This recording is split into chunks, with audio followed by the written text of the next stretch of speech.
And now, a reading from Memoirs by David Rockefeller.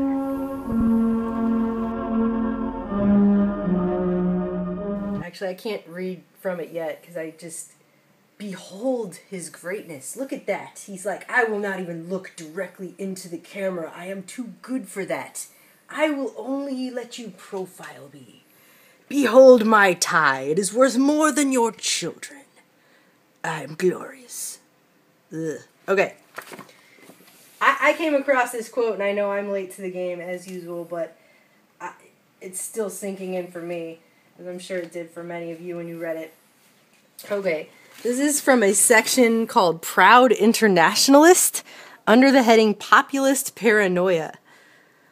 For more than a century, ideological extremists at either end of the political spectrum have seized upon well-publicized incidents such as my encounter with Castro to attack the Rockefeller family for the inordinate influence they claim we wield over American political and economic institutions.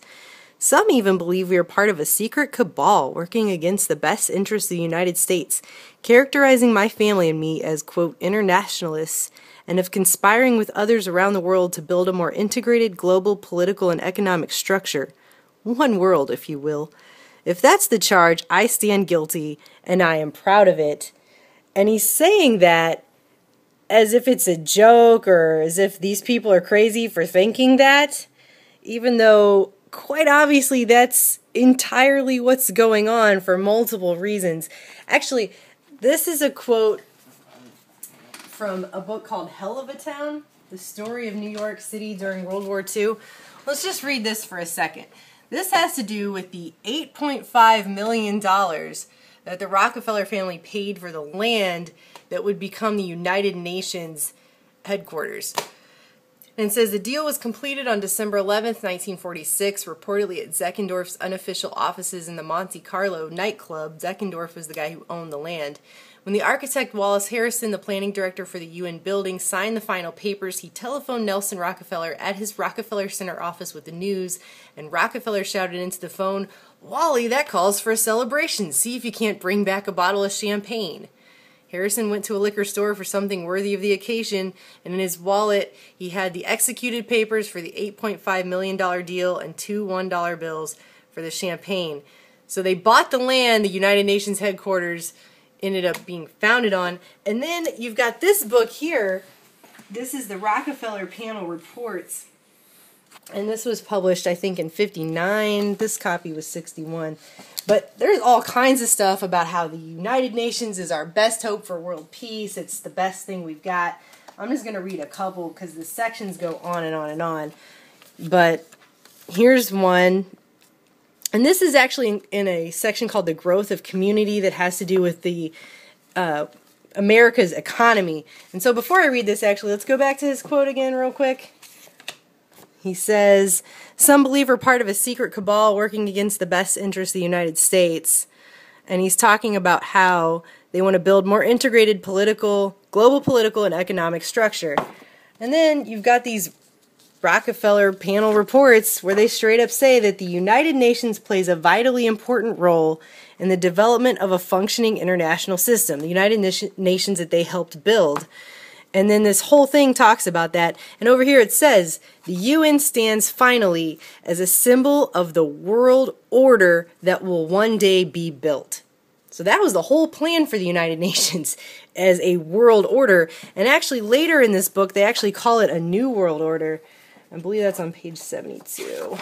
And it says, America's own interest in the role it is called upon to play in all parts of the world require it to work toward the removal of race and color as significant factors, quote, in a new world order. And going back to his beautiful visage, going back to his memoirs, just such a stunning, beautiful man. You're missing out. Look. Yes, I'm posed from the side. I just can't get over that. It's such a smarmy picture. Okay, anyway. Do you like that? I'm not cynical. I've just been taking notes. History book. Anyway. It's pretty accurate. Let's see if I can get back to the page I was on. I think it was 407. If you go back to this chapter, Proud Internationalist here, So he says this. He says, well, if that's a charge, I'm guilty, right? But then you go through and look at some of the other headers in this chapter. You've got the Council on Foreign Relations. You've got Bilderberg. Oh, this is really good.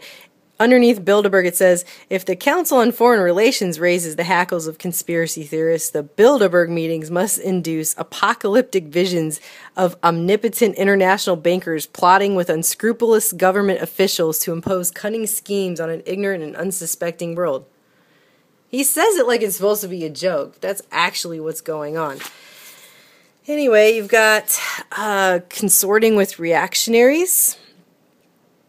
Where he's talking about how he was in other groups, not just the Bilderberg group, furthering international cooperation. Well, they're all about that. Oh, there's Kissinger's name. He's in everything. Fighting protectionism. Let's see what else. The Trilateral Commission. So that's good. Hold on.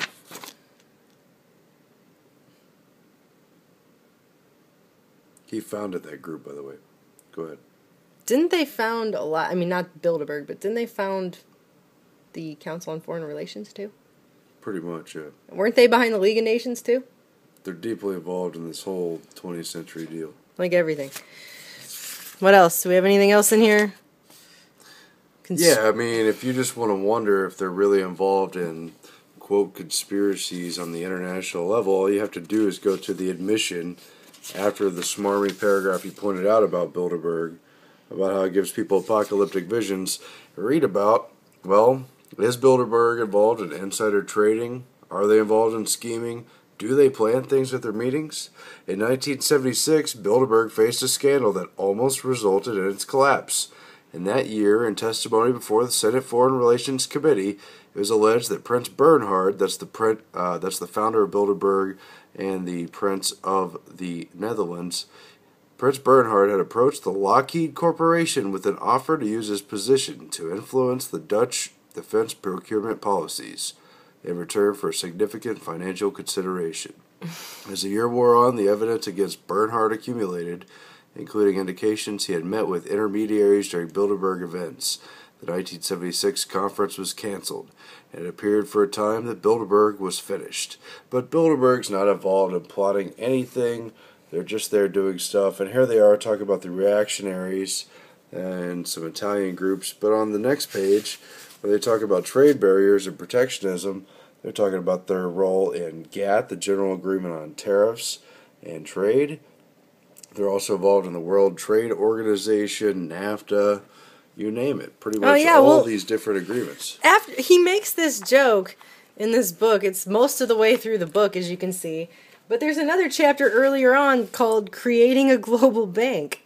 Wow. So he's sitting here making jokes about how he's not in on some, their family isn't in on some big charge for an integrated global political and economic structure, one world, if you will. The earlier chapter is called Creating a Global Bank. Yeah, there's another part in this book, I wasn't prepared to flip to it, but during his Chase Manhattan days, he bragged about knowing every single leader, every last one in Latin America, which is South America, Central America, all the leaders of all those countries, which, by the way, all underwent coups and revolutions at the hand of the CIA, and you name it. These guys have their thumbs in the pie of everything going on in the 20th century on a global scale, and they're arrogantly bragging about it in the memoirs. He's got his glass, and he's like, yes, I'm plotting, yeah. He's got that horrible look, too. Don't look at my face. Only look at me from the side. You will only see 50% of my beautiful man visage. Ugh. 97 years old. I kind of think I threw up in my mouth a little.